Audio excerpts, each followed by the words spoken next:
The boy was looking at us whether we are going to give him some shoe shine job or shoe repair. But we were all wearing new shoes and new uniform. Little bit nervous but excited to go to school for the first day. But when I looked at his eyes, empty eyes, with little expectation, because he was not looking at our face but looking at our shoes, I entered in my classroom. And I asked my teacher, "Sir, why a child is sitting outside and not with the rest of us in the classroom?"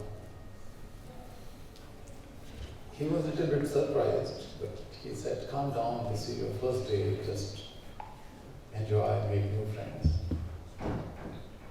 But I was still thinking of that boy, because I was not convinced with the answer. I asked the same question to my family, my friends. The answer was more or less same. But I used to see the boy in the morning hours, and when I come back from school, he was still sitting there. So one day I gathered all my courage and went to the son-father room. Boy was very shy, but the man stood up with folded hands and said, "Sir, you guys are born to go to school. You can dream. But we are not. We are born to work. This is our destiny." I didn't know much about the caste system. This is a kind of social hierarchy, deprivation, discrimination. I didn't know much about it as a young boy. But I started crying out of pain or anger.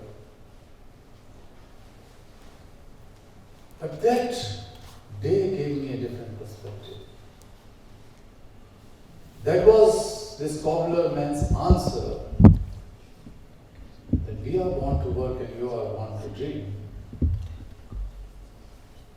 was a question for me in all my life. How can we allow that millions of children are working at the cost of their childhood and education? We fought for their freedom, and we came across a few officers and politicians who were helpful. But we also came across many people who were party to that cruelty and slavery. Some of them were bribed by the mafia, some of them were influenced somehow or had connections, relations with them.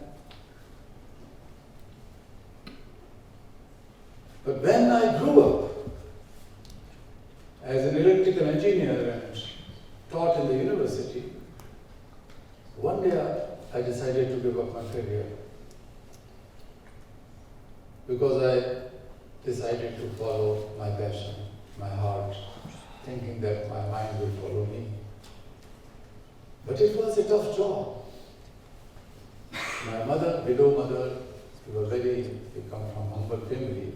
She was crying all the time, trying to pursue me that I'm ready to sell all my ornament and my small house if you wanted to start an orphanage or a school for poor children. But I realized that this is not enough. She was illiterate. She had no idea about the systemic violence and the problems which we were facing. She wanted to just help me so that I can help needy children. But the answer did not lie in a conventional charity by helping a few, 10, 20, 200, 2,000. Millions of children were like that in India. Then I realized it's a global phenomenon. But slowly I learned that even if we fight for justice, for making new laws, then we fight for enforcement of those laws, and so on. What we need is some sort of inner connect and relationship between the human beings. I could see some politicians who were much better, and then I realized that these politicians were compassionate. When I learned about sympathy, empathy, and compassion, then I could feel that there's a difference. Many people are just, as he pointed out, you can call them bad people, bad guys, or evil, or whatever. But they are the ones who are compassionate to their own children. They do all kinds of bad businesses. Sometimes to grab more power, sometimes to be hero in the history, sometimes to, occupy others' territories and then wanted to prove that they are the strongest leader in the world or whatever. They don't care for United Nations, they don't care for any other institution, including Security Council, because some of them sit in the Security Council themselves and have veto power and so on. But that goes from bottom to the top. But they also have a kind of compassion which is distorted and confined to themselves. And they don't differentiate between their huge desires and power hungriness, power mongering, money mongering, and so on, with the betterment of themselves. They are not self-compassionate even. So that is the distortion in their life, and their purpose goes deviated in a different way. But those who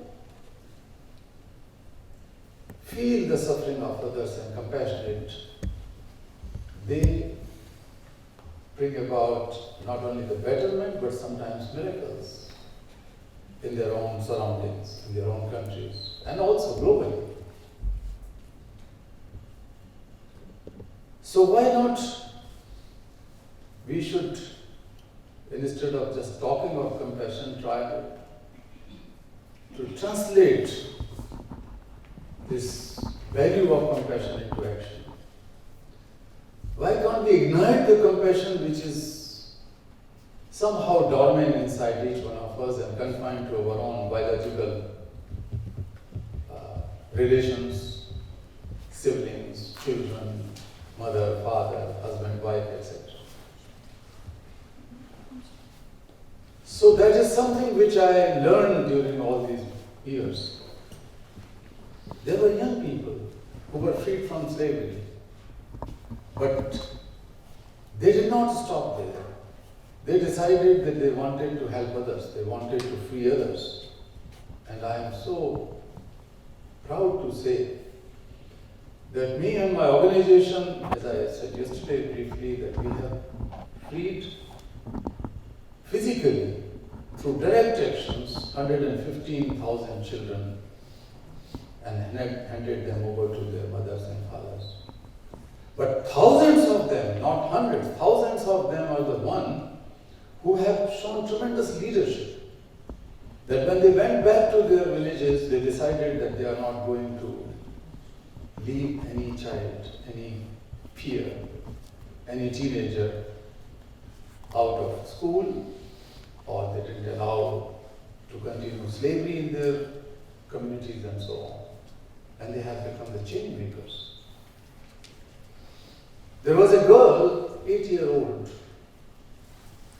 whom I freed along with some more children from an intergenerational slavery-like situation. Slavery, in fact, her grandfather borrowed some money from the employer, stone coeli honor.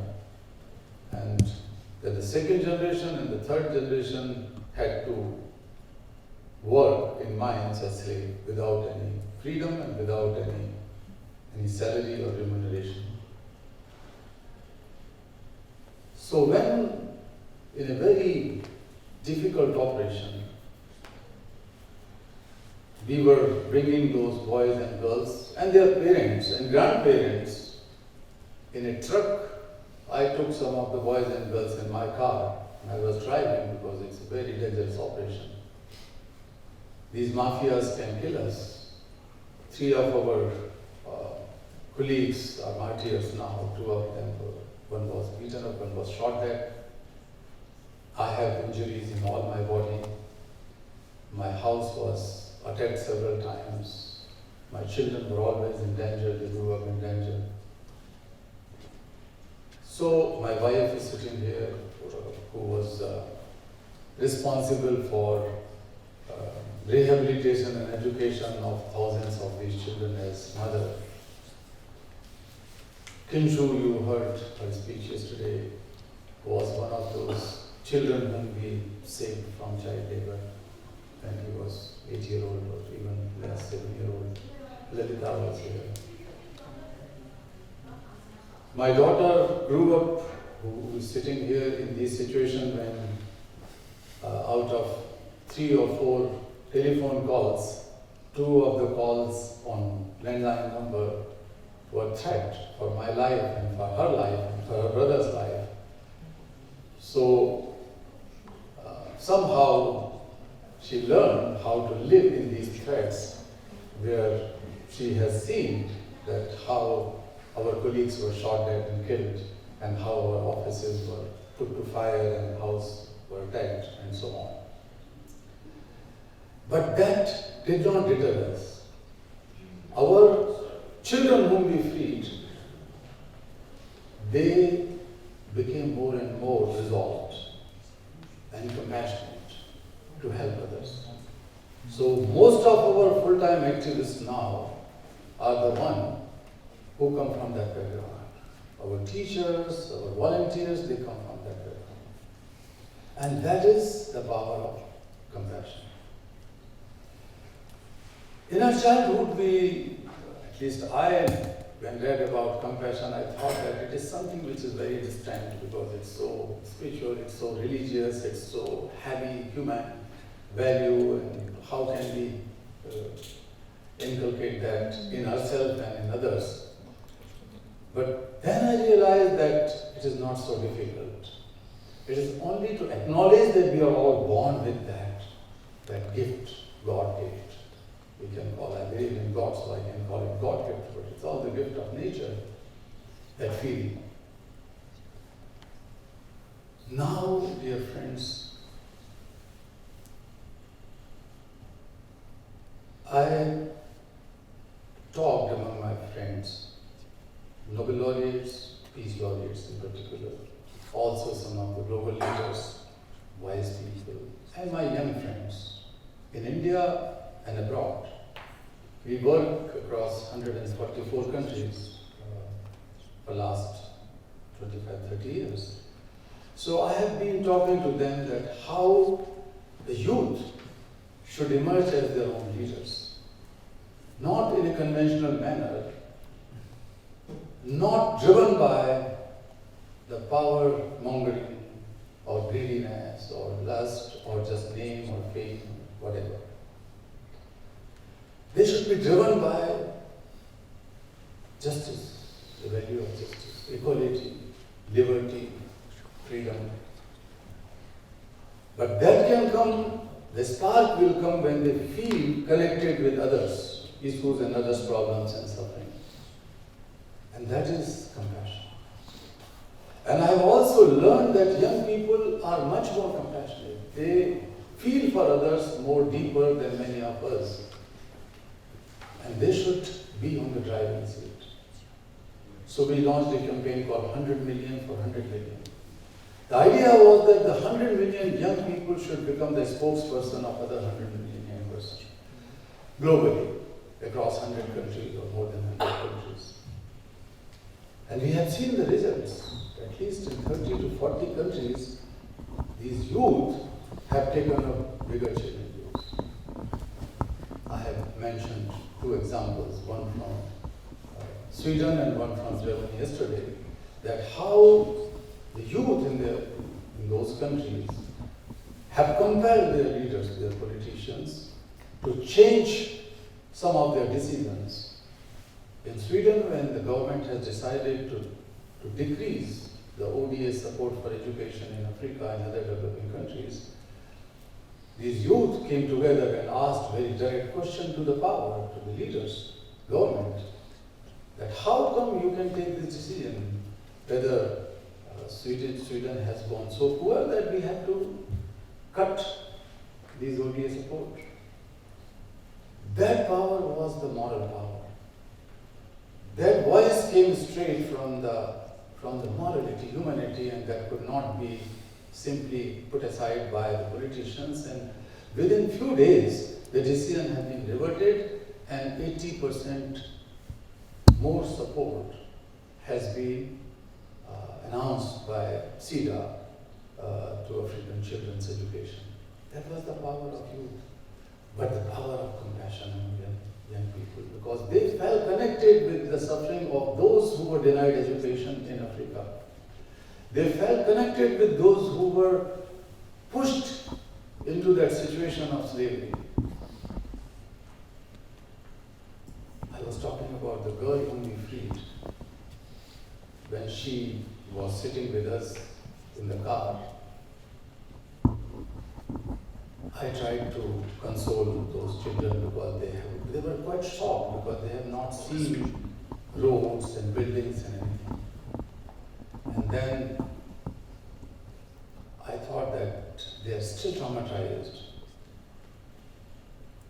I should give them some bananas. A bunch of banana was lying in the back in my car.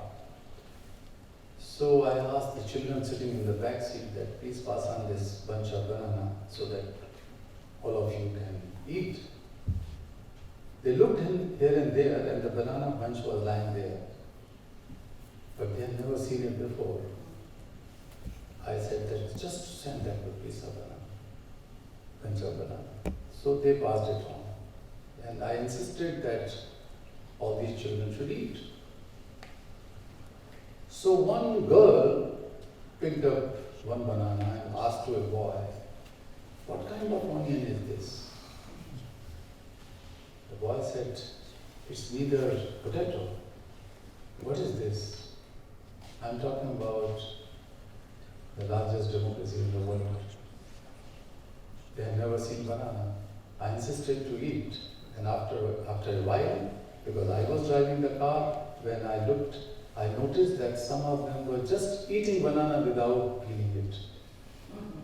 And they were throwing it away because they could not eat. And then I felt that difference between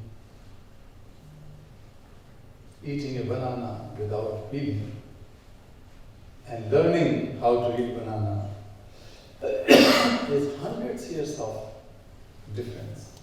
The difference between the medieval age slavery and the modern day world. Just simple things. I was in tears, but then I taught them how to eat. Again, after 10-15 minutes, I felt a strong but tiny hand on my shoulder from the back. And this was the hand of this 8-year-old girl. And she then, suddenly I heard from her mouth, "Oh man, why didn't you come early?" And it was not because of banana taste. It was she has witnessed how her mother was raped in front of everyone, and then when her father wanted to save his wife, he was burned with cigarettes. She has also seen the death of her younger brother in her lap without medication. And perhaps this was the first day in her life when she felt some trust with humanity, with human society. That was the beginning of her humanity. And that was the question asked by her, not to me, to everyone who believed in constitutions and laws and liberty and justice and whatnot, religions, faith, even God. God has not made like that. But this girl was so good that when she was given an opportunity, in our ashram, where Kinshu has studied. She learned reading and writing and basic skills, but when she went back home after a few years, we were so happy to learn that she has decided that no child in her community will be working somewhere as child laborer, and everyone should be in school. So more than 30 children were collected by her. She found a person, a high school young person, to become a teacher, and that man volunteered to teach those 30 odd girls and boys. And she was chosen to participate in United Nations special event during the General Assembly in New York. That was a special session on education, organized jointly by Gordon Brown. Gordon was at that time the Prime Minister of UK, and Kevin Rudd and Queen Rania, and Global Campaign for Education, which I was heading and I was founder of. So in that session, this girl, Devi, that time she was 10, 11 years old, she stood up on the dais and she asked this question that, dear sir, friends, you are such powerful people, and I come from a background, I was a slave, I was a tribal girl, and with simple resolve and my own commitment and conviction that comes out of my heart, my compassion, I decided that no one is left out, no one is left behind. Every child should be treated with dignity, freedom, and given education. I tell you, dear friends, some of these prime ministers came on the dais and hugged this little girl, Devi. Some of them were in tears, and on the spot, $450 million support has been announced for the education of girls in developing countries through UNESCO and through ILO for the eradication of child labor. That was the power of one person's moral call, and that moral call is driven by compassion. So I am not, as I said, I am not a preacher of compassion, but I see that this is very much possible to make this world a better place. Today, when we are organizing this, dear friends, thousands of children would be pushed into child labor, slavery, trafficking. 10,000 children join child labor workforce in Africa every day. The world has never been so wealthier as it is today, but this is happening. During pandemic, we all thought that we are not only interconnected, but we are interdependent and we are going to save each other. That is some basic lesson we have to learn. And that time when the governments, rich governments, G7 countries, have announced a program called Global Agenda of Action for COVID-19, 10 and then $11 trillion have been earmarked for the recovery of economies globally, especially in the developing world. But out of those 10, initially 10 and later on $11 trillion, only 0.13% have been distributed to the low-income countries altogether. Just 0.13%. So it shows that we have not yet learned, and that's why we need compassionate leadership, compassionate political leadership, compassionate social leadership, compassionate leadership in teaching, in medical profession, in policing, in every walk of life. We have to ensure that how people will connect with each other as human beings with dignity and respect for each other, and try to become the problem solver and leader, not just sit on the corner. So I thank you very much and it was a small group, but I'm happy that NGIC has taken the lead in such discussions also. We are going more deeper than the conventional political talks and the talks about the technology and ecology and all those issues, which are very, very, very, pressing issues. But slowly we have to go deeper in problem solving so that sustainable solutions could be found. Thank you so much.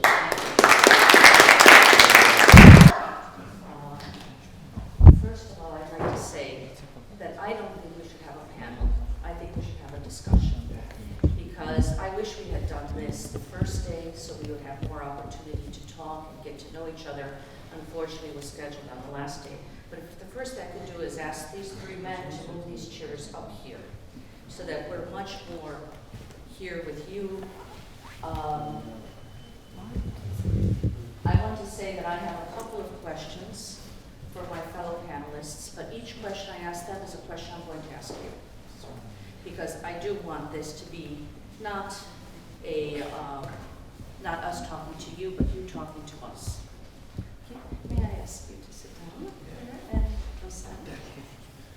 I just want to tell my story about bananas. When I came to Ukraine in 1990, I brought, believe it or not, from the United States bananas, and my relatives in Ukraine had never eaten them, and they were surprised. So you think that the largest democracy in the world did not have bananas, and even the superpower of the world did not have bananas. And I want to say, I hope you all, the young leaders, the volunteers, had an opportunity to not only see true leaders, leaders of their countries, presidents, prime ministers, Nobel Prize winners. Is this working? Yeah.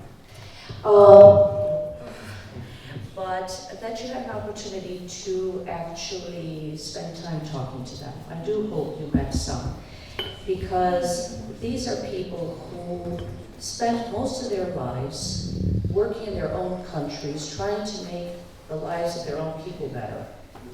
But now they're often at a stage of their life where now they work with many other leaders to try to make the world better. And they talk about it. And I think that the wonderful thing you've seen over the last few days is that people were willing to listen, to learn, to teach, and to debate. We heard some really strong debates, and I think that's very important, that you saw that people, even after having been leaders, are willing to learn and to debate. And I hope that you were able to learn from that, and I hope that you then talk to some of these people afterward. And so one of my first questions to you will be to tell me about that, what you may have talked to, who you may have talked to, and what you may have learned. But my first question that I would like to ask, and then I would like to turn it to everyone here, is we taught that the slogan today was how to build a more compassionate world and how to make compassion a way of life. I think there was always a time when the beauty of compassion entered your life for the first time. I think you had your experiences. And my first question will be, what do you believe is the first step one should take in terms of compassion? I will answer that when my husband was president, we had a program that I talked to you about yesterday called Good Begins With You, where we actually asked children who for years had been told what to do. We asked them to come up with ideas of what they can do to change their society. And some of their first steps were truly moving. Now we have a country where everyone's trying to do that because we're in war, and it's forced everyone to do what they can do. And my answer that the first step is just look next to you. Just look at the person in the next apartment or in the next neighborhood, or a soldier who might be a brother of your friend, and try to help them, and then go on to big things, because I think that very often my mistake when my husband was president, I tried to solve huge problems first and then got to the little things. And I wish I had started with the little things and then gotten to the big things. That's my lesson. May I ask my two colleagues here, and then I will ask you, what do you think a first step to building a compassionate world is? Thank you. I am from a background, I'm an engineer. Even you might be very surprised to know, but computer engineer. And back when I was at the Technical University in Bulgaria, 1989, my diploma work was artificial intelligence, which a long time ago. So being a computer programmer, engineer, a very rational person, I would say my first step would be to put it as a priority. So, because one is to be emotional. Okay, you are, have a lot of emotions. But the other one is just to say, okay, I want to do something, it's priority in my life, and because it's priority, I put it as a priority. And then I really care about that priority. And it's not just about being emotional, being rational, caring is not enough, you need to act. And when you act, you have the results. So put it as a priority. Absolutely. I didn't know that we come from same background being engineers. Exactly. That time there was no computer engineering when I was studying in 70s. So electrical engineering was supposed to be the most advanced one, so I did it like that. But I feel that first of all, we have to realize that whatever we are today, it's not because of me or I. It's because of so many other factors and so many other people. So, if I quickly, if you allow me, Katerina, in 1 minute, let us do an exercise, just 1 minute. I will ask everyone just to think. But before that I will say that today we are sitting here in this room. I feel very grateful to NGIC, to Brother Ismail. I feel very grateful to both of them. I am feeling grateful to all of you who are sitting here and listening.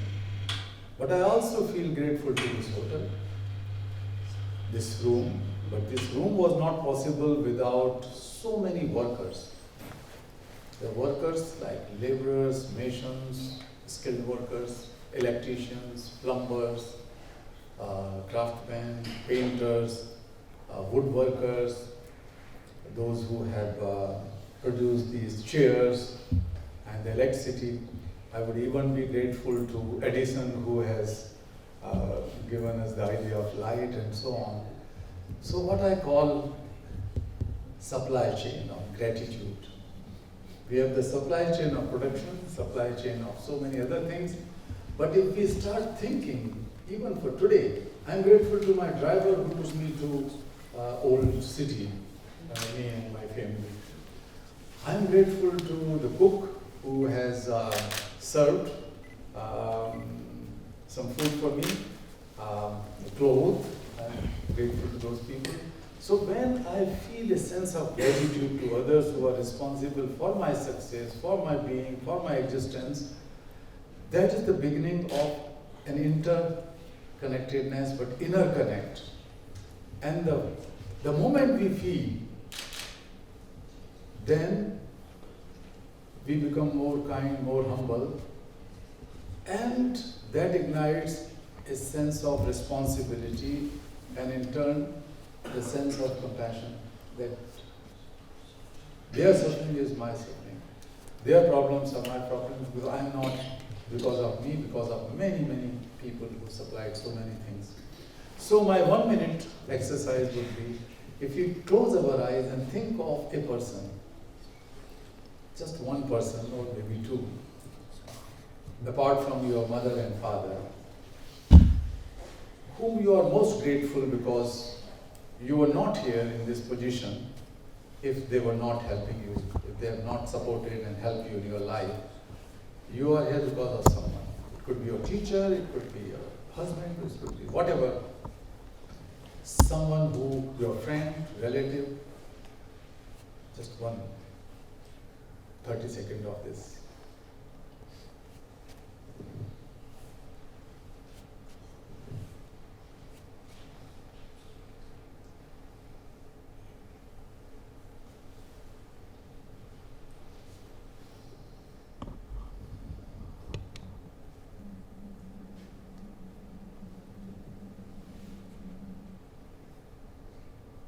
I'm sure that all of you, or most of you, might have recalled at least one person or two people or three, definitely one, of such person whom you feel most grateful. So if you begin with the most grateful person, and if we can take out some time during the day or in a week or in a month, and think of so many things around us who keep us like this, personally as well as society, and if we start feeling grateful, then I think we turn to much more better human being and more responsible person. So my first exercise, which I did for myself before going to the bed every day, I started thinking that how many people are responsible for the children who came in my life, and somehow I helped them to be free. But the parents who had trusted, who believed in my organization or my colleagues and me, so I'm grateful to them. When I free a child, I think that I'm freeing myself, and that begins with the sense of my connectedness with those people. So when I feel more connected, I am more safer. If I'm alone, then I have so many known and unknown fears. But when I feel connected with others who work for me, it means I'm safe and I can become safe in the future. And that helps in my mental, mental well-being, the connectedness, emotionally and intellectually both, because there is a rationale that it is not just my gratefulness does not because of my emotion, but also intelligence. So it's a combination of both which helps in igniting compassion. Thank you. I'd now like to turn and ask you questions. The first question I asked, I said that you'd learned a lot, seen a lot. Could you please tell us, what was one thing that you learned here that you didn't know, or what was the one person you met that you found had the most impact that you will remember after you leave here? Anyone want to speak? Practice it on a daily basis, and this is the most harder thing in a daily life, and when you wake up and try to find something that you are grateful for, because even in the darkest days, there is always something that you can be grateful for, and sometimes people forget about it. And this is, in many darkest moments, this is what holds us. And coming back to what Madam Yoshiko said, what is that you wish you tried to help at first, small things, and then go to bigger one. I think that practicing compassion in action is actually not to pass by. If you see a street child, or if you see, the bird that falls out, it's just not to pass by, and to stop and embrace the moment and try to help. And sometimes we are so in rush. In most of the cases, we are in rush. We are running somewhere, and then we have this inner feeling whether we are stop and help, or then we are going, passing by, and then this thought of not helping someone is with us and eating us. So I think that for us to practice more compassion for youngers and for oldest as well is just not to pass by, and that starts with small things, as you said. And for these 3 days, I've met many different people, many inspirational. From you I see the light, and it's very interesting because not so many people live what they preach and preach what they live. And he was this type of person. So this is an honor to actually hear the speech of Nobel laureate. And the other person is, of course, the former president of Latvia. We call her our little queen, or big queen, actually. And I felt that even speaking to the person who achieved so much and was a pioneer for many women, for many young women like me, and to get us to where we are today, because there were women before me, including you, who were making this path to opening more opportunities. And I hope that I am the woman who is opening up more opportunities for the younger generations. So thank you. It was really inspirational several days. I'm so glad you came. Anyone else?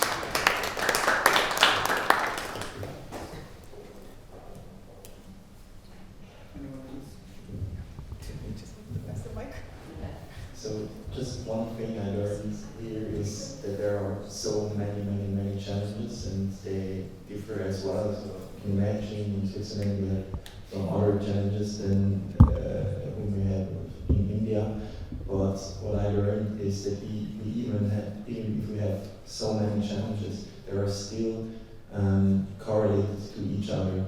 So if you think, oh, I can't really solve every single challenge we have or every single issue we have, still if we just do one little tiny thing in your expertise or in your subject, we can still influence all our challenges. So for example, if we solve something in education, education is so closely correlated, for example, to crime or to the climate, then this one thing that I learned. That we can make toward compassion. And I think in short, it boils down to thrusting yourself into situations where you know you'll be confronted with a reality that's different from your own, and one that will likely make you very, very uncomfortable. Robert Kennedy convened the meeting with the most prominent black artists and activists at the time. You had James Baldwin, you had Harry Belafonte, you had a young freedom rider named Jerome Smith. They had a conversation about race relations in the country, and this young kid, Jerome Smith, yelled at him for not doing enough for the black community, telling him that, your efforts have been lacking to such an extent that I find no pleasure, no satisfaction in what you've done so far. Right? And this is someone who prided himself on having a strong civil rights record. And he put himself into that situation for a reason. And in the ensuing months and years, he made a shift in his character, understanding where these people came from, and really having a new concern, a new passion that wasn't there before. And following that, he tried his best to thrust himself into those situations, to step into more private meetings where people would yell at him, to talk to people who didn't look like him, didn't sound like him, different educational backgrounds. And the world has allowed us to be so isolated from people who disagree with us. And we could realistically surround ourselves only with people who share our views, our religion, our background, the color of our skin. And yet, to make an active effort to go beyond that, to push beyond that, is exactly what is needed to find compassion for other human beings. And I think once you do that, it's impossible not to be receptive to their issues. It's impossible not to want to help them, to give your time, to give your energy, because you see in them the same human spirit that you see in yourself. That's not something that can be masked by anything when you're face to face having a conversation about it. Work on, so we have similar contexts in that part of the world. So one of the things is I am tried by Taylor studies, if you have compassion, you don't need to wait for the governments to do the things. So you can do it by your own initiatives or the fellow stakeholders that have the similar intention to bring change. And since Taylor started work on child labor, so once upon a time, child labor was a vulnerable issue in Bangladesh as well.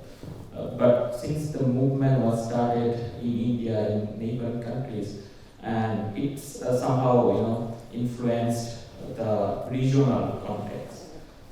by this way, we also reduce the child labor in Bangladesh. So thank you so much that people like Kailash, sir, inspire other nations to reduce this kind of issue. And say that what is name a person. So it's very difficult to name a person here that influence. I feels like I personally made hundreds of prime minister and presidents. What I learned here, so there are many prime minister or head of the states.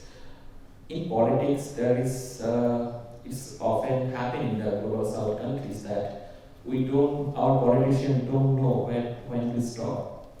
So they never retire. So they keep going until their last breath. But here I met some amazing politicians, those who knows when to stop and how to contribute in other capacities. So for example, I mean Mr. Prime President from Montenegro. So he's now an academician. So, and I was very driven by that movement. And I asked him literally that what motivated you to leave politics and join the academy, because this is a completely different area. So his explanation was simple, that I thought my part was done at that capacity. Now I am ready for another challenge. So this is something I learned from the whole cohort here. This is one of the things, and that's all. Thank you so much.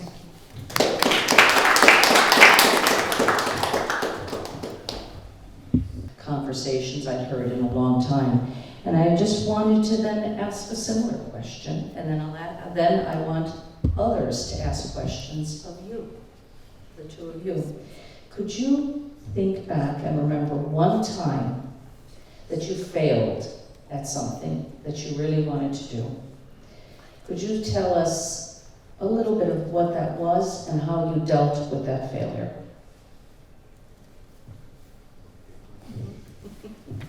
Well, there is something about politics, and especially if you're up there in the highest positions, it's not a problem to make failures, as long as it's not a strategic, it's not of historic importance. I'll give you an example. Most of the leaders are making failures. You can go on the TV, you can excuse yourself, you can see, I made a failure. I've done it several times in my life. When I was campaigning in a very interesting way, I'll tell you, just in a sentence. But you better hope that your leader is not making a mistake of historic importance. I'll just give you an example with Madam Chancellor Merkel. We were close friends. I had probably 30 meetings with her. I was living in Germany. We were very close. And I asked her one day, how are you going to go into history? What do you think, Madam Chancellor, will be your one sentence? Because when in politics, it's just one sentence from a historic point of view. What would be your sentence? And she said, well, I saved the euro during the crisis, and I stabilized the European Union. We established new institutions, a mechanism of stability and so on and so on. But it wasn't. So you're not going, when you're even a chancellor or a president in history, by desire. What she made as a history was that very one sentence about the migration, and that was bad. And actually today, Madam Chancellor Merkel, from historic perspective, Chancellor is questioned. And we believe it's not just one, but 3 strategic mistakes. And nothing else matters. You could have 4 mandates, you could be the Chancellor of Germany, you could run trillions, you could make a lot of good things, but if you fail once, it's a problem. She failed 3 times. The one that she failed was about migration in 2015. Not because she said we will welcome everybody, but because she didn't talk to the others in a way that they will be our response of the European leaders. The Austrian Chancellor, the Polish Prime Minister were calling me, what is going on there? Millions of refugees without any control, without nothing was just going on. That was a chaos. And one of the most important issues for a state is, come on, you have to control your borders. In a way, you keep to human rights and so on and so on. But migration 2015 created a lot of wrong nationalism, and that was a problem for Europe. But the second biggest issue was that migration created Brexit, and at the end, I'm telling you just one example, Obama went to London to campaign for the British to stay. Merkel didn't. In the last months of the Brexit referendum, people in Britain, and they had the full right to debate that migration was the biggest issue of Brexit. And there was no European leader. It was just Obama to go and campaign. There was no European leader to go to London and tell them, as the British were watching how millions of refugees are marching and the Chancellor of Germany was saying, you're welcome, they feared that migration. And they expected from European leaders, and especially from the Chancellor of Germany, to go to London and tell them something, at least that you care about their fears. She did that. And the third biggest mistake, of course, was the Ukrainian issue, from historic importance. Because back in 2014, I, together with the President of Estonia, together with the President of Ukraine, together with some other leaders, especially from Poland and certainly Eastern Europe, were telling Madam Chancellor Merkel, Matteo Renzi, Prime Minister of Italy, the Austrian Chancellor, and several others, President of Cyprus, Greece, and so on, what is going to happen. And we need to sanction heavily and stop Russia right now. No. So, again, speaking about mistakes, you better make sure when you become a world leader, you better make sure when you run a country or a company or your own family, you better make sure you don't make really big mistakes that are going to ruin everything else. I made a lot of mistakes, but not a strategic mistake. And for all the mistakes, I apologize publicly.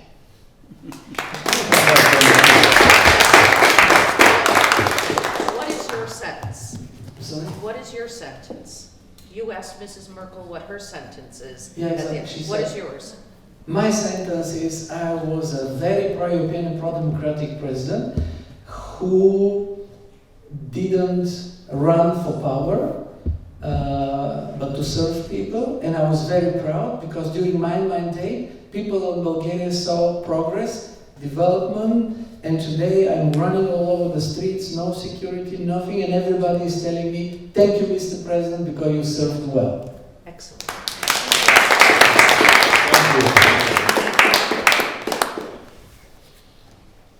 So, of course, in the course of my fight against child slavery in India and abroad, I failed several times in freeing children where children have been removed already, and the tip-off has been given by the police people to those slave masters that we are coming. So before we reached there, the children were displaced from that place. So that was many of such experiences were sad experiences, but we did not give up.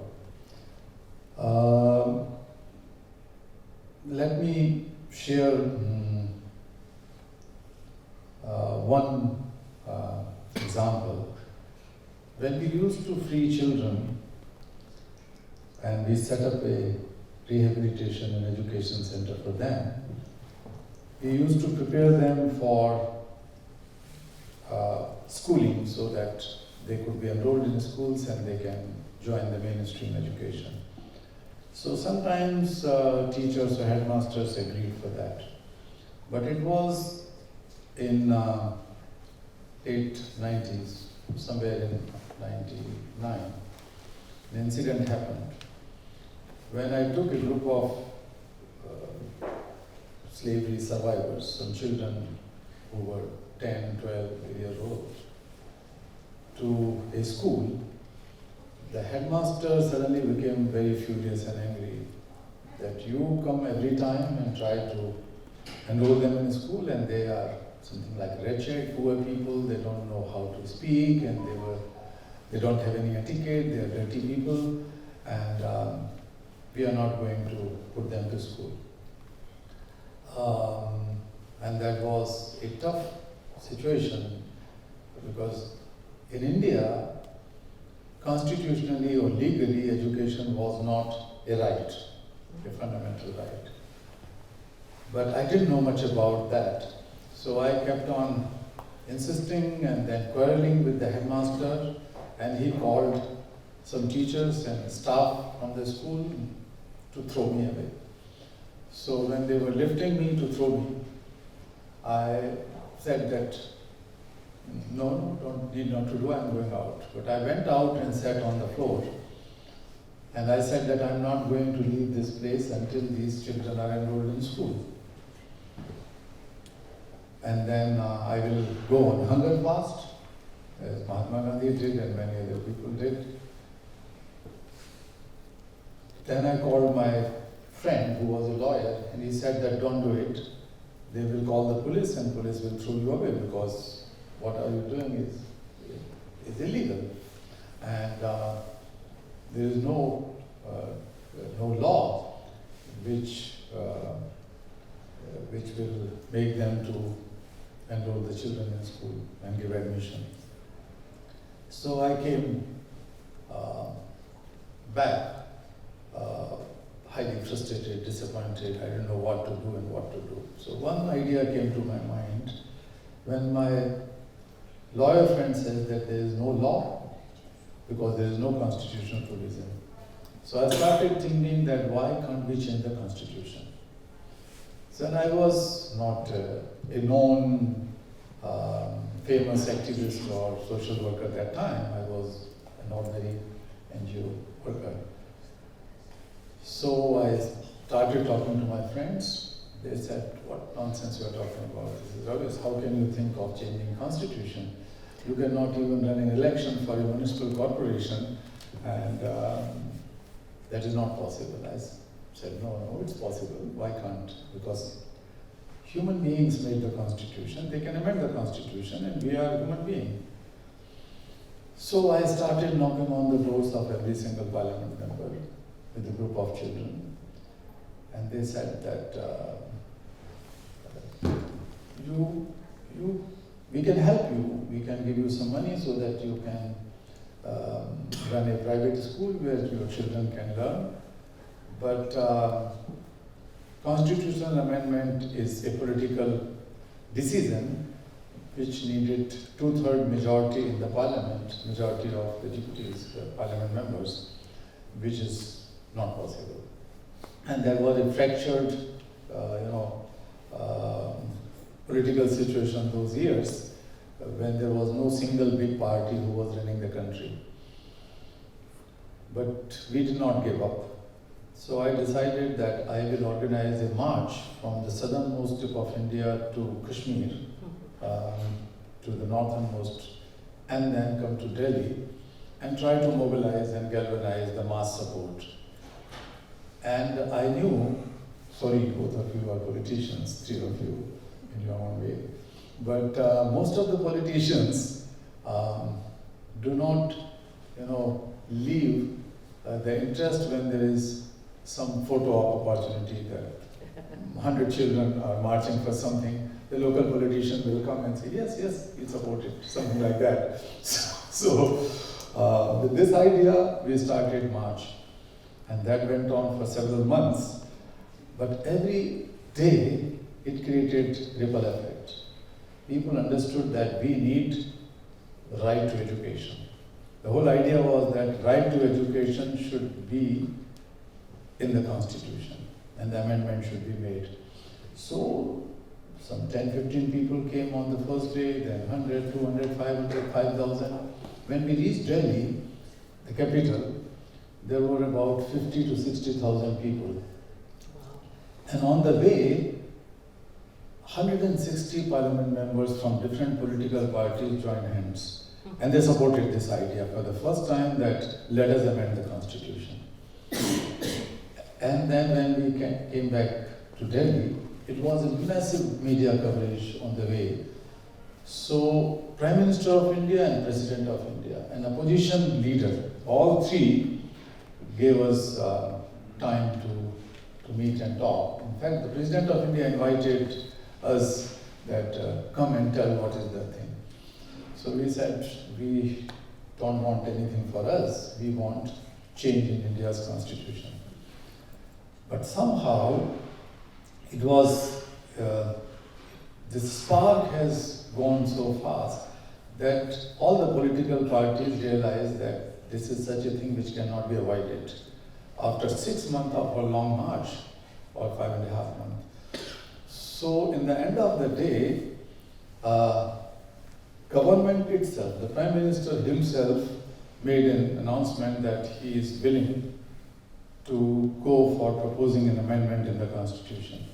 And the opposition leader agreed for that. Sonia Gandhi was the opposition leader. So she agreed for that.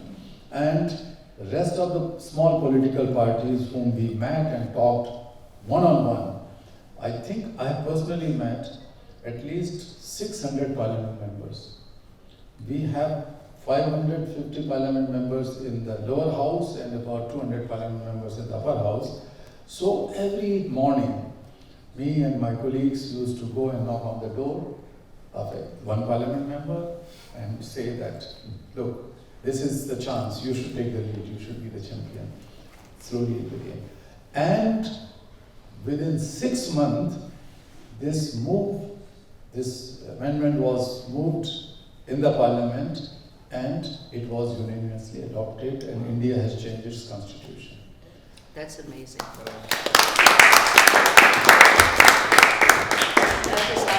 That is how to take a small failure and change your whole country. We don't have that much time left, and so what I'd like to ask first, before we do a group photo, is whether there are any questions to our panelists. I just came back from India, and I was on the fellowship there in New Delhi, and I've been working on. Take this so people there can. I've been working on child rights for quite a time already, particularly for the access to education. And I've seen many kids out of school, and I think it is a tragedy for India. And I started asking people, because I had many locals with me at the fellowship, and I started asking them, like, why do you think that there is a problem? And nobody could respond me the question why there are so many people, why there are so many children out of school and they're on the streets. But I'm truly believe in the universe, so I had this question in my head asking, and then I was invited for a party, and while everybody was partying, there was a book in the library of the people who invited us, and it was Changes and Developments in Indian Constitution. And it was published in 2021, and it was actually the several essays how Constitution was changed in the several years, in the last decade, what were the changes, and what did it take.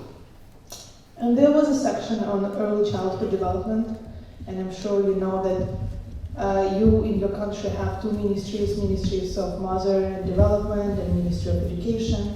And unfortunately, the kids from 3 to 6 years old are not falling neither under those rulings of those ministries. And that's why there is only local centers where they have access to education, which is funded from the state. And because you already made this change in your constitution, I wanted to ask whether you see this change whether the new change is possible in your country, and to get more kids and to dedicate the funding from one ministry or another ministry and to dedicate funding for the early childhood development, because we know that if kids are not developed and their skills are not developed from the age of 3 to 6, it is such a high proportion of child mortality, of kids out of school, and the illiterate population. So this is my question to you. Do you believe that this change is still possible in your country, and what will it take? Thank you. Thank you. So after the amendment which I just referred, it took several years to translate into a law. There were a lot of discussions going back and forth, but finally the right to education law has been passed in the parliament. And after that, India has to change its policies because the law was there, constitutional guarantee was there. They have to enhance budgetary allocation for education. A new education policy has been launched, and we have seen great results of it. One of the most successful programs in India and across the world has been the midday meal for children in schools. So, what they call India has the largest hot meal kitchen for more than 200 million children every day that is provided in the schools. So that was helpful. So many of these programs have happened. But as you know, India is such a vast country with so many people, so much population. You can find children here and there still working on the streets, driving on the streets, working in mines and factories and so on. But not only the government claims and data, but all the private and credible institutions agree that there has been significant difference in last 20 years or so. In reduction of child labor, in ensuring education, and so on. But in case of the young children, there is a very serious problem in some states, and that is malnutrition. And that is a big obstacle in enrollment and continuing education. That is a serious thing. There is another problem in case of girls, that is the child marriage issue. So we are spearheading a new campaign. There is a law though, but that law is not properly enforced, and that goes intergenerational. When the young girl is married, then her children, the teenager girl children are more malnourished or less chances to be enrolled in school and continue their education and so on. So some of these social evils combined with the lack of interest as well as the lack of awareness on such issues is still continuing in India.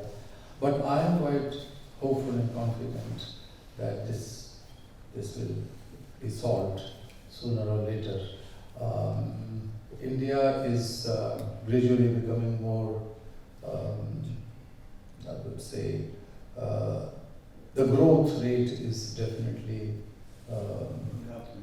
grown in some years, and that has to trickle down to the lowest strata of society. That is a challenge, and that's why we try to work with the young people and teachers and other organizations to help it. But it's unfortunate that it's not just India. Globally speaking, more than 200 million children who have to be in schools and they are not in schools. Similarly, about 200 million adults are jobless, and 200 million children are working in full-time jobs or part-time jobs globally, and that makes a triangular relationship of poverty and child exploitation and illiteracy, or deprived children from education. So that circle has to be broken. And I would just say one sentence that it cannot be possible only through good policies. They remain on paper until unless the demand is raised from the people for the enforcement of those policies and change the practices and so on. And therefore we need compassionate leadership in all walks of life, and especially in young people. And if there are compassionate teachers, I think the school enrollment rate as well as the retention rate will grow. And there are many studies that prove that those who are compassionate teachers, the learning outcomes are much more better, and retention in school, especially for the marginalized sections of society, is much better. Though it is not called compassion so far, but it is basically the compassion which begins with the better treatment, behavior, and so on. There are interesting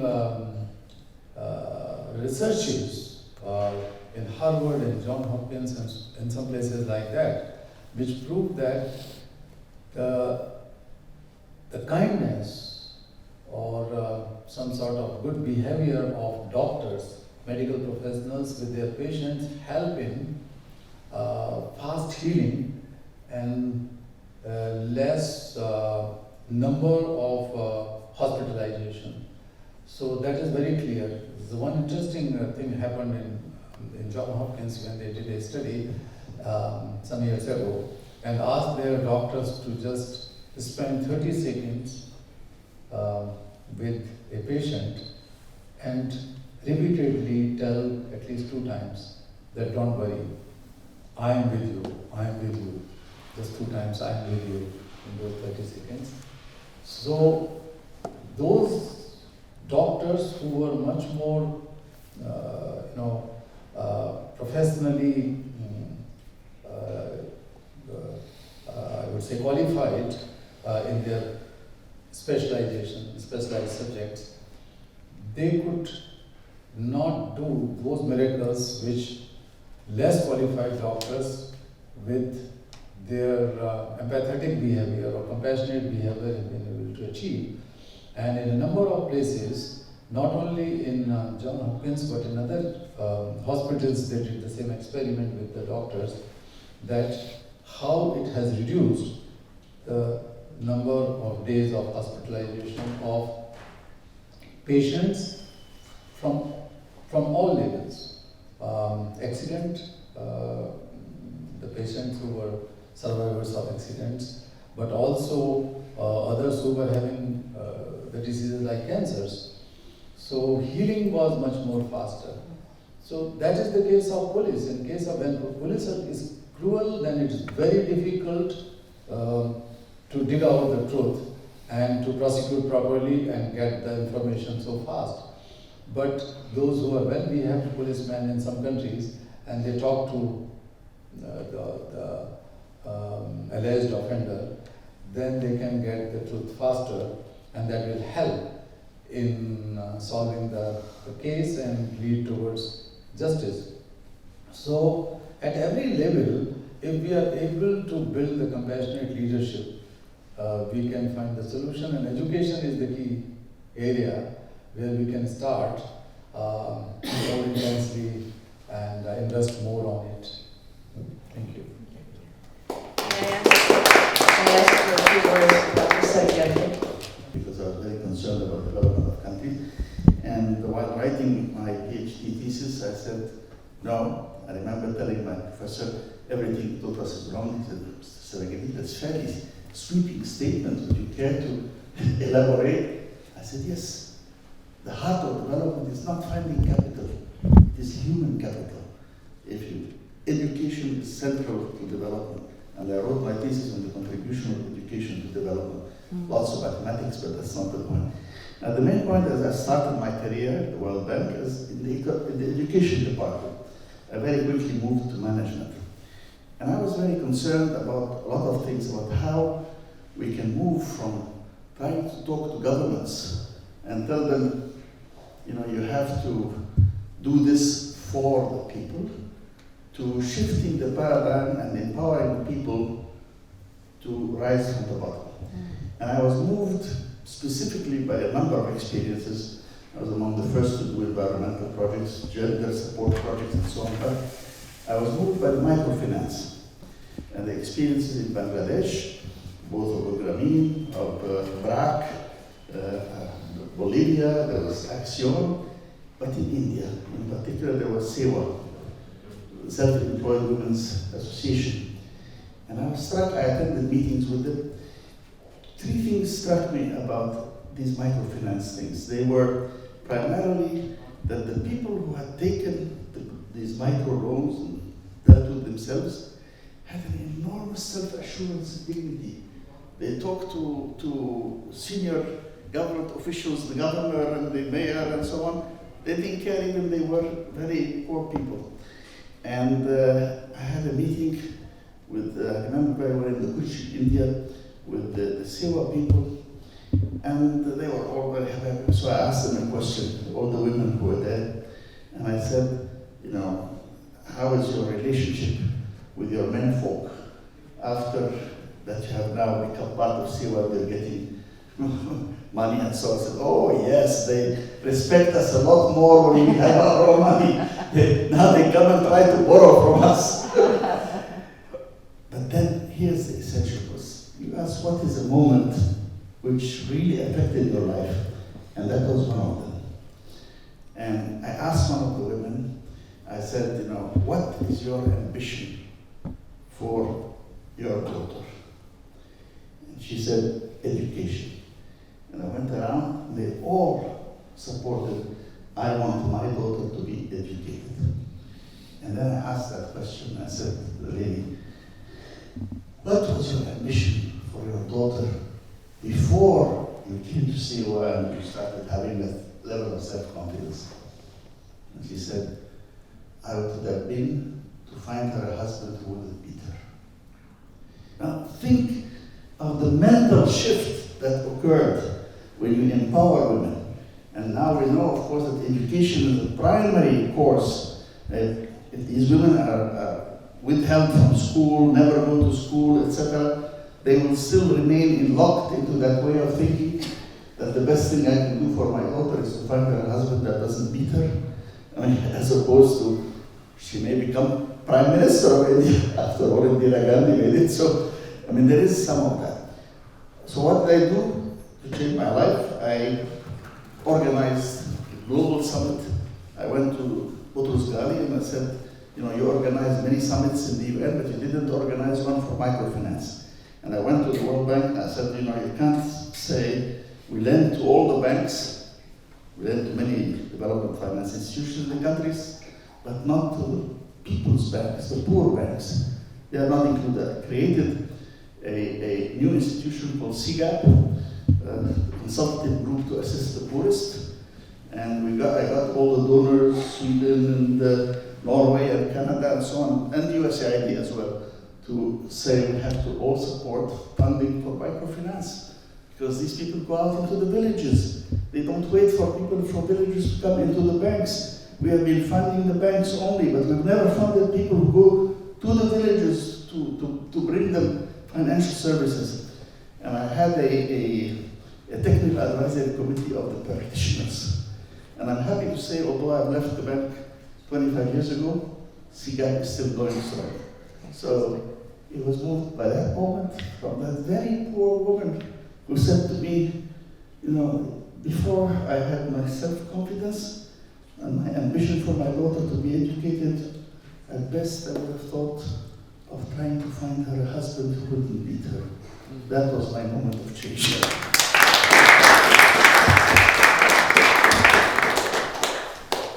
Please, do you have a quick question? Yeah, quick for open to all three panelists, and feel free to answer it or not.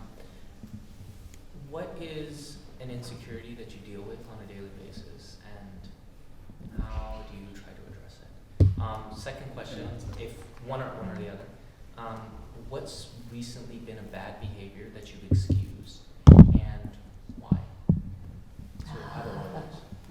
Bad behavior by In the last Somebody day or else's two. bad behavior. Yeah, why have you excused? It's easy for ourselves to excuse bad behavior for ourselves, but why recently have you excused someone's bad behavior?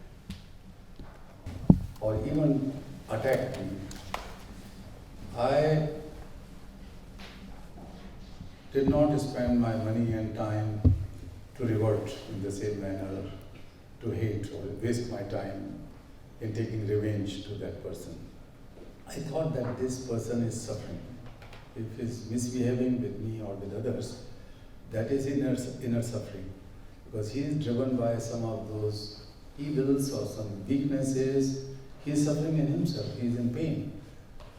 So, my reaction to that person or response to that person's bad behavior should not be bad, should not be the same.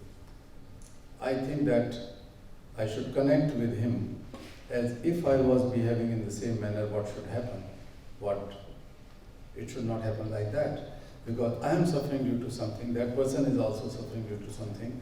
So I try to connect at that level with that person. And a compassionate person is always a problem solver. because you convert your drive into your action to solve the problem and suffering of others. So I look for some solution. To begin with, I will react smilingly and say that yes, that could be your anger, that could be your rage, that could be your revenge. That's why you are behaving badly with me. But I don't want to respond in the same manner. Of course, as human being, I have emotions, but then I try to convert my anger or emotion into some ideas to become a problem solver, rather than behaving badly with some person who behaves badly. So that is one. And the first thing you asked? Insecurities. Insecurities. Actually, I never felt insecure in my life, though all the time I was given threats. But each time when I was attacked, I felt more secure, because I thought that perhaps me and my colleagues, my organization, are walking on the right path, and we are so powerful, so strong, that a mafia group or a slave master is so threatened with us that he wanted to eliminate us, to kill us.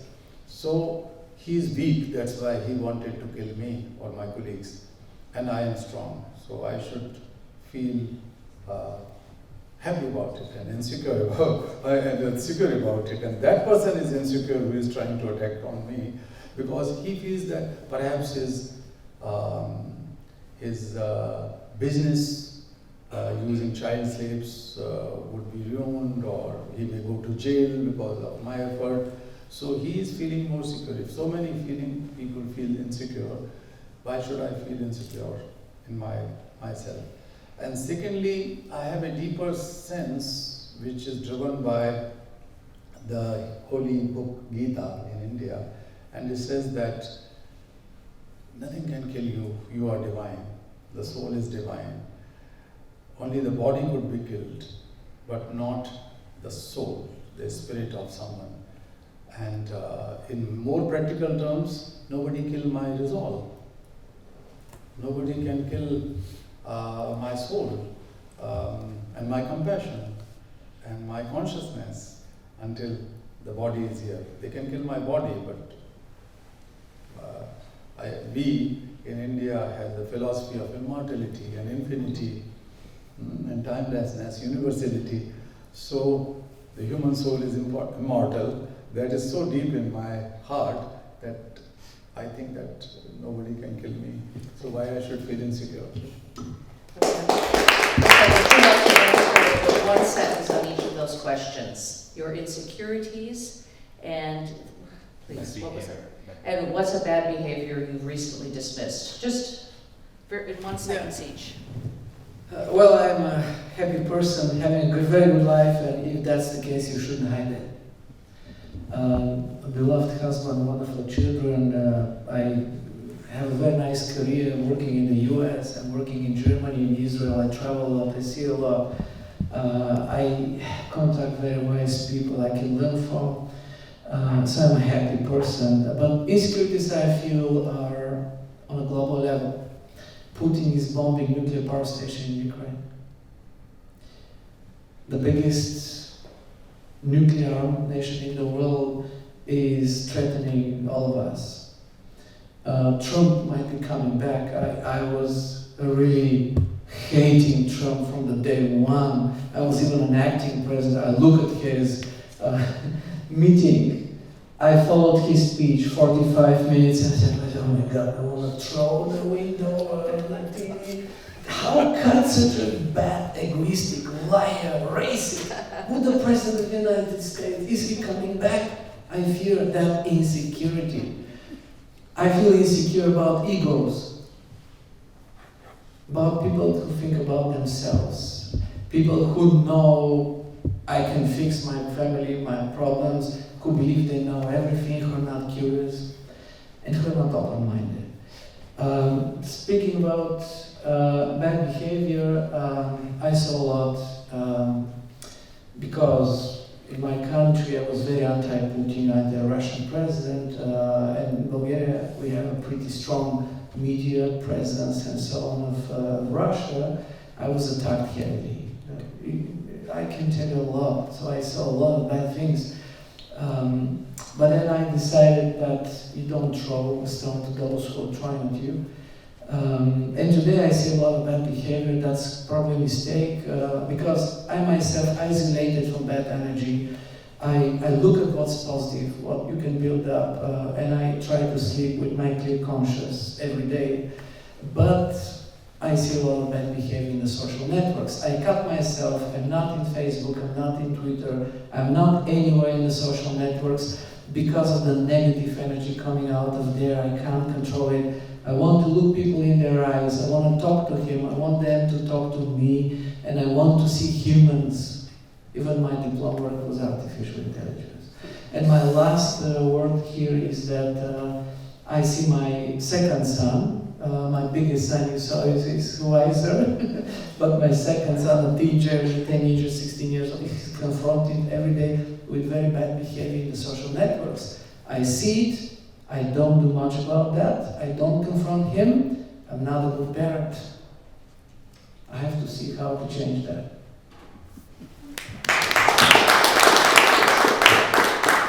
I'd like to just answer that question as well. I think my insecurity is every day I listen to people who are so eloquently able to express their feelings, and I'm always afraid that I'm never going to be able to say what I need to say to help my country, to save our people, and it's a constant insecurity. Did I say it right? Should I say more? What can I say? That's my personal insecurity. Excusing bad behavior, I think, is something we do for many reasons, including compassion, that we just understand why that person's doing that. But I'd say probably for me, unfortunately, one of it is just I don't want to confront.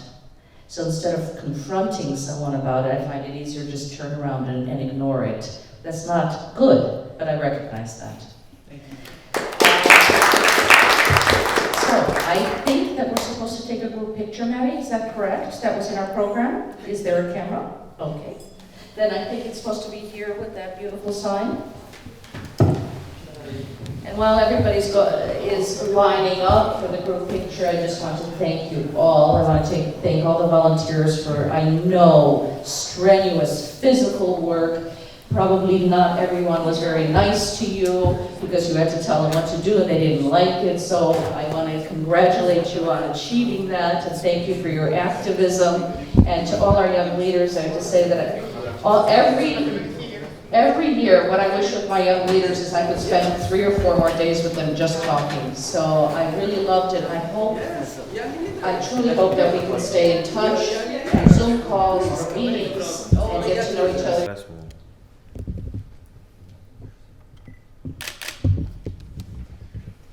Thank you. Thanks. Thank you. Thank you. Lovely, please continue.